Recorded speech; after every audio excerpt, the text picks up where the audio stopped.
Hey, what's going on, everybody? And I want to welcome you to the very first episode of my new show. This is Arrowhead Live Team Talk with Caleb James. I'm going to be your host. You know it. I just said my name. Everybody, welcome to the program. I am pleased to have everyone here listening in tonight, from all across the kingdom. And I'm hoping to kick this off at the perfect time. Last week of June, getting ready to be 4th of July weekend. The NFL season seems like it's still a ways away, but it's right around the corner. Training camp is coming up soon. And, real quick before I kind of get into the contents of the show, I just want to say make sure to like and subscribe to the show. Make sure to do everything you can, share it out with all your people. Let everyone know what we got going on over here. And go follow myself on Twitter at CJ Scoobs. Go follow our Arrowhead Live main account. We got a lot of good content. We're going to have a lot of good content coming out your way as we get in to the season. Training camp is about a month away, and with it come a lot of interesting storylines.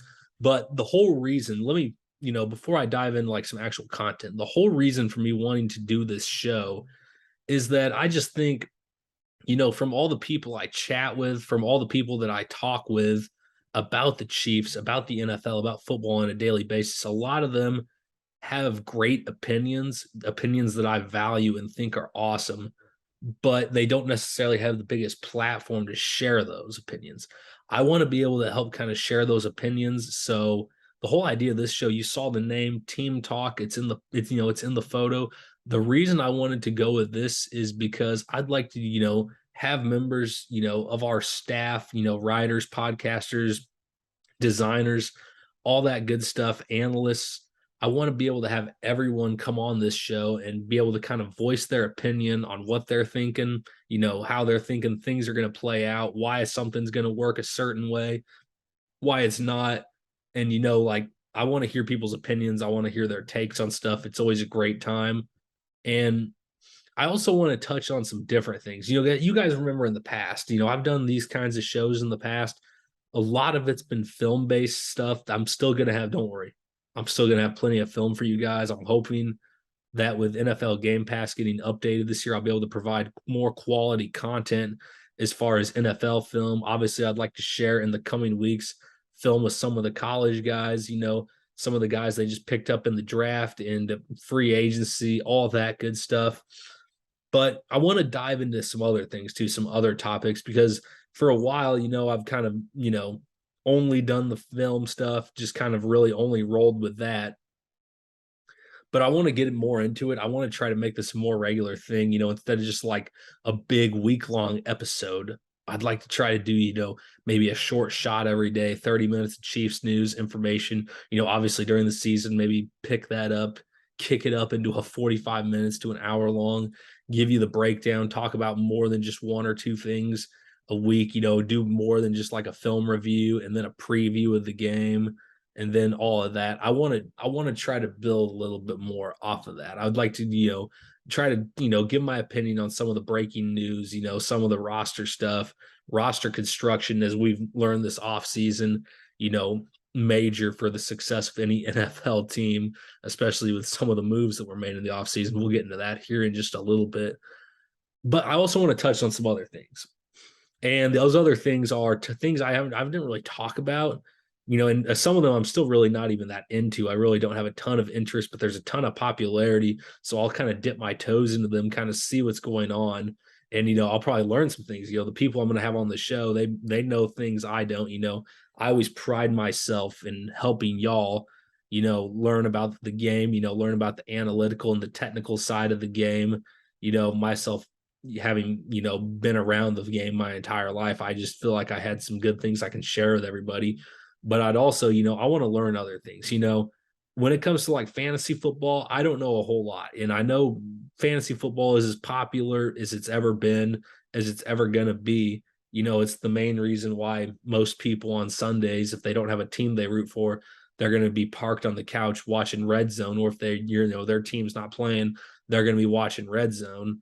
It's huge. It's all over the place. I can't, I think the smart thing is try to embrace it. So I'm going to have on people on the show who know a thing or two, think they know a thing or two about fantasy football. We'll see how that cookie crumbles. obviously daily fantasy. I've dipped my toes in that a little bit here in the past year when it comes to, the daily fantasy football. It's huge also. I think it's only going to get bigger as time goes on, just because of, how hard it is, the random chance, you can, and just like how different people play, you can play a game for $1 or like 50 cents, like I do, play like a bunch of games like that. And then you got people who are high rolling playing like $100 games, $100 contests on that. And then, every once in a while you hear these people, they enter like the big Monday night showdown contest and they put like $5 down. They end up winning like 500 or 600 off of that. I'm gonna have some more people. I'm gonna try to get some people on who are, know a thing or two about DFS. The extent of my DFS knowledge up to this point was I liked to stack Patrick Mahomes, Travis Kelce, and Tyreek Hill. Don't know if I'm necessarily gonna be doing that a whole lot this year, but it's gonna be interesting to see those other things. And I'd also like to get into the side of things where it's like who are players on the Chiefs so you think can make have a big fantasy impact, DFS impact. That's going to be, some of the other stuff I look into. The other thing that is interesting, it is not legal in Missouri where I live, but it has just been, legalized in Kansas. The sports betting deal, it's going to be huge. It's going to take off. These are two states, a lot of pride, a lot of passion for the sports teams. It only makes sense that this is going to be, a big deal for both states. It's going to be a big revenue grabber. I think it's going to be the whole deal that, whenever they go back in and do the whole Arrowhead deal, which is a conversation for another episode, but with possibly renovating Arrowhead and, the World Cup and all that, it's going to be a pretty big deal in Missouri here pretty soon. And I believe it has just been made legal across the board for like online wagering in the state of Kansas. I'm going to look into, getting some people on who know a thing or two about, the betting aspect of, wagering on professional sports, maybe even wagering on college sports, just because it is interesting. A lot of people claim to be experts. I don't think there's as many people that are experts as they think. I think it's just a lot of common chance a lot of time, but that's going to be huge. That's going to be something that I think a lot of the listenership with this thing is going to be interested in, because it is going to take off like wildfire. I mean, you see the states that it's been legalized in around here, Missouri, Illinois and Iowa, Nebraska, it's been huge.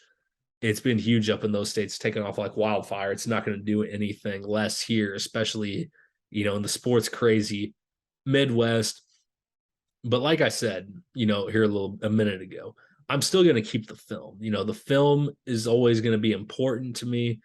It's going to be important just because I think that's where I got my start in this whole sports media thing. Well, you know what I mean. But just like, yeah, random Twitter stuff kind of evolved into some YouTube videos here and there. I'm looking to continue off of that. I'll have some friends of mine on, people I know, people I write with, do stuff with Arrowhead Live on, breaking down individual players, maybe do like some, some good game breakdowns if the Game Pass gives us it back. So it's going to be a lot of fun. And I feel like I'm starting this at the right time, It's like just like the anticipation for the NFL season is building, the anticipation for training camp is building, and kind of transitioning into a topic real quick. I was fortunate enough here a few weeks ago to be able to go to a very exclusive, limited season ticket member only event over at the Chiefs practice facility. And I'm not a season ticket member by any chance, but there was only about 300 people in attendance there. And I was lucky enough to go and be able to watch practice. I took some notes. I made quite the thread on Twitter. Some of you who are listening to this now, I assume, read it. And, for a little bit there, I just, I know it's a non-padded practice, but it gave me a lot of optimism for how the season's going to look. And I know it's just a practice. It was practice in June, didn't really make a difference in the grand scheme of things. But I saw a few things that I do think are worth noting. One of the things I saw that I think is definitely worth noting is I think the team is high on Isaiah Pacheco, the 7th-round running back out of Rutgers. He took a lot of reps. He took significant reps, and it wasn't like third-team reps, we're just in here to try to teach these guys the playbook. No.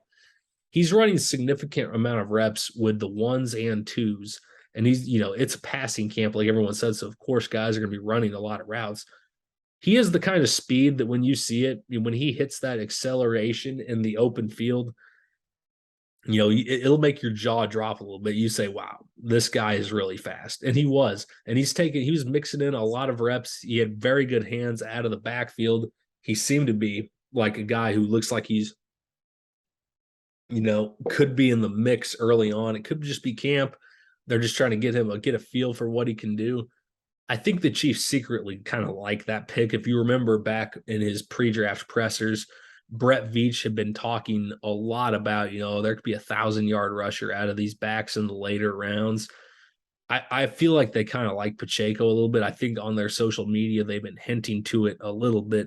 He's wearing number 10, and the last guy that wore number 10 here was a big deal, Tyreek Hill. And now it just kind of seems like they're kind of teasing a little bit. They're like, well, we lost our one fast guy, but we might have just gotten another one. That'll be something to keep an eye on. The other thing to keep an eye on is Mahomes and MVS. The reports are true. I know everyone have been saying, throughout here and there, oh, MVS and Pat look on, they're working out together in Texas. That looked to be accurate from what I saw. They seem to be on the same page of things. One thing about MVS that really I liked the one. Here's the one thing I like is you always hear about the vertical speed, and you'll have Packers fans or people that follow the Packers tell you, oh, yeah, he's deep threat, but that's all you hear about him. Maybe that's how he was used in Green Bay. But really, the thing I was most impressed with is his in-air body control. And when I say in-air body control, I just like the way he was able to make contested grabs, way to position himself against defensive backs, create space, create separation from them in this camp period. And it is a passing camp. It's going to, be very offense friendly, if you would say. But you see some things there, obviously he's got, he had some issues with drops in the past, didn't record a single drop last season. He's one of those guys, he feels like he was like a developmental player at first when he first got to the Packers, and now he might be getting ready to hit his stride, so to speak, in an offense. And, it isn't just going to be Rodgers, force feeding the ball down the field to Devontae Adams. He's coming to a completely different team, where they're losing Tyreek Hill. So it's going to be like all right, all hands on deck, because they're also losing other receivers. You take a look at the targets and everything that needs to be made up. They're losing Pringle, Robinson, Hill. That's a giant chunk of who Pats look to over the last couple of seasons. There's going to be, opportunities for MVS and Juju Smith-Schuster, the running backs out of the backfield, whether Clyde decides to come, take back over the job, and whether Ronald Jones makes an impact. Pacheco, can Jerrion Ealy maybe make the roster? It's going to be interesting. I was very fortunate enough to be able to get to go to that camp. Now, those camps are kind of interesting because, they don't let the big boys do anything. They don't let guys get in there and just knock the crap out of each other. I will say this, though. For what is supposed to be a very, offense-friendly practice, the defense take 3 hard steps and kind of let up. The whole George Karlaftis, has a really high motor, plays really hard. I can say that is true. I can say from what I saw with my own eyes, he was going at it with Andrew Wiley in a non-padded football practice, which is funny because you don't know how things are going to look when the pads come on. And I always tell people this, though, when it comes to offensive line play and defensive line play, this isn't 1950. It's not even 1990 or 2000. You're not going to have these guys leading with their heads, leading with their shoulders. It's all about right here. It's all about the first hand fight, that first step off the line of scrimmage.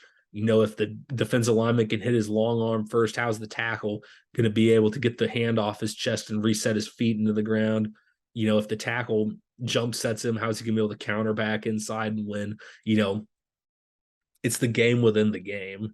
And George Karlaftis, just from what I see, you can see the immense power and separation he creates just with his bull rush. He has short arms. His arms aren't the longest in the world, but he creates such good leverage. He plays with good pad level that he's able to get under the pads, And Andrew Wiley, for what I'll say, because I know I've given him a very hard time in the past, Chiefs offensive line is really good. You take probably 25, 24 other teams in the NFL, there's a good chance that Wiley could start for, one of those squads at least. doing something. He started at right guard, right tackle for the Chiefs. He's been around the block a time or two. He's gone against some really good players. Also in the AFC West, he's seeing Melvin Ingram, Bosa, everyone the Broncos have had, Crosby. It's gonna be a gauntlet. We'll get into that again here. We'll get into that in a later date. But for Karlaftis to come in there and look like he was actually physically trying to compete, trying to make an effort to just look, to play as hard as he can, even in, a practice where it'd be totally acceptable to take those 3 or 4 hard steps and then shut it down. You can see he's going to go in there and he's going to give it his all every play. Another observation I made, Chris Jones looks significantly bigger. Last season he looked slimmed down, not really what you want from your 3 technique who's trying to play defensive end, but alas, we'll move on from that experiment. But I think just him looking bigger and stronger is going to help him down the line, because he's one of those guys that when the season starts, he loses weight as the season goes along. So it'll be fairly important, I think, just for him in general to be able to maintain his strength throughout the season so he can finish strong. And he's a guy that's taken a lot of heat this offseason. He's taken a lot of heat from the Cincinnati game. He even acknowledged it. He acknowledged it in his presser. He basically said he let the game slip through his hands, and, you say, well, the offense didn't do anything in the second half. There's a lot of guys at fault for that loss, but I thought it was big that him and Pat Mahomes both kind of shouldered that loss on them. They said, this is on us. Pat said he played his worst half of football. Chris Jones said he basically let the game slip through his hands. Now, that's what leaders do. That's what guys do who are hungry. They go in the offseason, they go crazy, they go into workout mode, whether Chris Jones is going into bulk mode. Patrick Mahomes looks real lean, cut up out there. Looks like he's in really good shape right now that he's got a full off season to kind of get back into the groove of things. But that's what you want to see out of guys. There's hunger. And that's the one thing I wanted to talk about with this Chiefs team. I'm not going to go too long this episode with it being the intro episode. But the hunger of this team is going to be what drives them, because you take a look at the landscape of the AFC West. I'm not touching the Tyreek Hill. I'm not touching that deal anymore. It's been done. It's been buried. It's been analyzed till the end of time. He's going to say what he says. The Chiefs are going to do what they do. It's over now.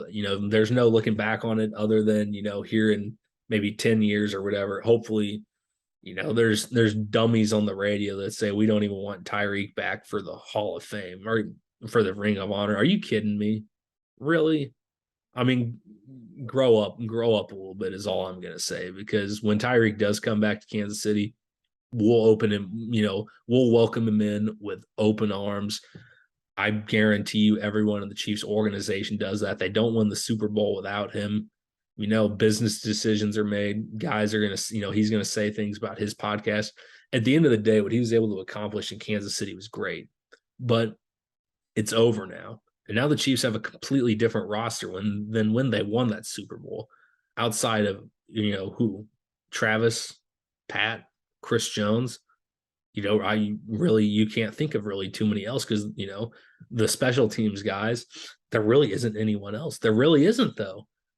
Colin Saunders was on the team. Noddy was on the team, guys that are playing a role, doing a certain thing. But like your big time play, Tyrann Mathieu, gone. Frank Clark's still here. He's in a prove it deal. His contract outside of that the Super Bowl year, has been a complete flop. He played tremendous roles in the playoffs in the last 2 seasons. This last season was a complete flop also. Hunger across the board. Because you take a look at that offensive line they brought in, Joe Thuney, he's played in a couple of Super Bowls with the Patriots. I bet he wants another one, because when it comes time to get offensive linemen paid and stuff, they don't have offensive linemen. They don't have incentivized I'm not going to catch a certain amount of balls. They can't have stat incentives. They can have started incentives. Big part of their incentives comes for how far does the team go? How many games do we win? Creed, Humphrey, Trey Smith, they've never played in the Super Bowl. Darian Kennard, he's never played in a game. He sounds hungry. Orlando Brown's never played in the Super Bowl before. Willie Gay was on the team when they made the Super Bowl. He didn't sniff the field that he didn't even play in those playoffs. Nick Bolton's never been in the Super Bowl. And I'm just going on naming guys. Justin Reed, he's been on like one winning team since he's been in the NFL. McDuffie, all the young guys they just added the secondary. They're going to find guys who want to compete. And I think that's the one thing that we're going to be looking forward to going into camp is it's the competition that's going to make them better. And likewise, on the offensive side of the football, when you talk about hunger, you got a guy in Juju who clearly he liked being with the Steelers organization. I think Mike Tomlin is a heck of a man. Mike Tomlin's a great coach. Mike Tomlin's the kind of guy that would say, please just stick around here for one more season, even though Big Ben is terrible. Please, we'll try, just help us out a little bit, be loyal to the team that drafted you. And he did that last year. He turned down money from the Chiefs. You think he's going to be hungry to show what he can do? He's been so limited in his route tree just to, because the Steelers' offensive line was so bad and because Big Ben is just so not good. He was kind of limited. Do you think he's going to be hungry? He sees I'm sure he sees guys all over the league. He probably says, I can do what that guy does. Easy. MVS, people are going to say whatever. Rodgers didn't look his way because he had the drop problem. Is he going to build that trust with Patrick Mahomes that he never had with Rodgers? Is he going to be hungry to say, hey, I was a big deal for the Packers and they completely mishandled me? Is that something that's going to happen? Sky Moore, he's got first round stats, first round workouts, second round draft pick, because the height thing, teams don't want, teams are obsessed with the long, lanky receivers. Those 5'9" slot guys are kind of going out of style. McCole Hardman, the reports are he's barking for the ball, chirping for the ball in the AFC Championship game. It looks like him and Tyreek Hill got into it a little bit. Is he going to come out of the shadow and be something that nobody thinks he can be, or is he just going to keep being, the same guy, the same kind of utility guy, the same, trick play guy, jet sweep guy? Or is he going to turn the page and, do something to help the team this year? Is Clyde Edwards-Helaire going to come back to his rookie form, or is he going to, continue to flounder a little bit? Is he going to, is he going to let the injuries bother him? Is he going to, let that kind of stuff come up? Or is he going to take the step forward, have his off season, have his good off season, get ready, come back and be a leader on this team and try to go over 1,000 yards from scrimmage? Ronald Jones, he got benched. Ronald Jones got benched at the end of last season. He got benched as soon as Leonard Fournette came to town. He got benched in Tampa Bay. They'd had enough of him. He won a Super Bowl with them. He was a feature back half the year, the season they beat the Chiefs in the Super Bowl. And last year he barely played in the doghouse all year from Bruce Arians. How's he going to respond? How's Travis Kelce going to respond? Travis Kelce has mentioned quite a few times this offseason. To him, it's never been about money. It's always going to be about legacy for him. That's what he's continued to say time and time again. And I think really, the hunger is going to start with two other people outside of Kelce. It's going to start with that hunger inside of Patrick Mahomes and the hunger inside of Andy Reid, because for all intents and purposes, those two let one slip through their fingers in the second half of that AFC Championship game against Cincinnati at home. And it's something to think about, because Andy Reid, how could he have changed the play calling? They could have run the ball more effectively. They could have run the ball more frequently. How could Patrick Mahomes, have been better throughout the season? How could Andy Reid have been better throughout the season? Last season, the story of the season was turnovers. There was a point in the season last year when the Chiefs were only scoring touchdowns and field goals or turning the ball over. They weren't punting. And when they were turning the ball over, it was deep in their opponent's territory. These are drives where they're going down to score 6. They're going down to get points. All they got to do is hold on to the ball. They're already in field goal range. There's a lot of things that could have happened the way they happened, or happened in a different way, but they happened the way they happened. It's going to be the biggest thing moving forward for them to find the competitors, find the guys who are hungry, because those elite competitors on all sides of the ball, Bolton and Chris Jones, Travis and Pat, those guys are hungry all the time. Now they're going to have to bring the rest of that hunger to them. And that is the one thing the Chiefs do have. I think they've acquired a team of guys through free agency and the draft this year. You would say a lot of them, like MVS, has had to work to get to where he's gotten in the NFL. Coming into Green Bay, just they said he's a tall speed guy. He's essentially tall McCole Hartman. He's had to work and put in hours of effort to mold and shape his route running. Nick Bolton is never going to be the most athletic linebacker on the field, but he is as smart and as instinctual as they come just because he understands the game. He spent hours studying it. You see these workouts with the Chiefs, and all the guys. That's where it starts. That's where you start to see that hunger. You start to see the desire and all the passion. And, it's coming back soon. It's coming back. St. Joe, I am looking to go up there at least more than once. Hopefully, I can get up there 3 times. I'll be happy if I can get up there 3 times, get some good content, and share it with all you guys. Be on the lookout for more episodes coming soon. Got a little tongue-tied there for a second because I want to see, I want to kind of feel how the kingdom feels throughout the course of the season. I want to know what everyone's feeling, how happy they are, how mad they are after a loss. And I think this is going to be a really fun opportunity with this platform to be able to share it with the Chiefs Kingdom, to be able to share it with my fellow content creators, with my friends, with my family, everybody. So buckle up. It's almost football season. When they get to St. Joe, that's the official start. We've got the 4th of July, and then just 2 more weeks, 3 weeks, and then it's go time.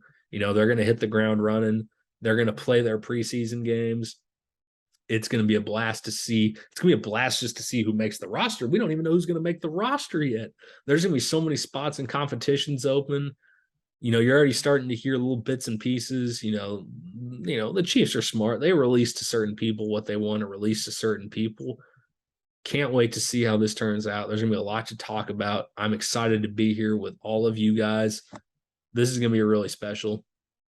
Hopefully very soon I'm going to get a little film review going. I'd like to be able to release some film review on Mr. Darian Kennard here soon. I did an article about him.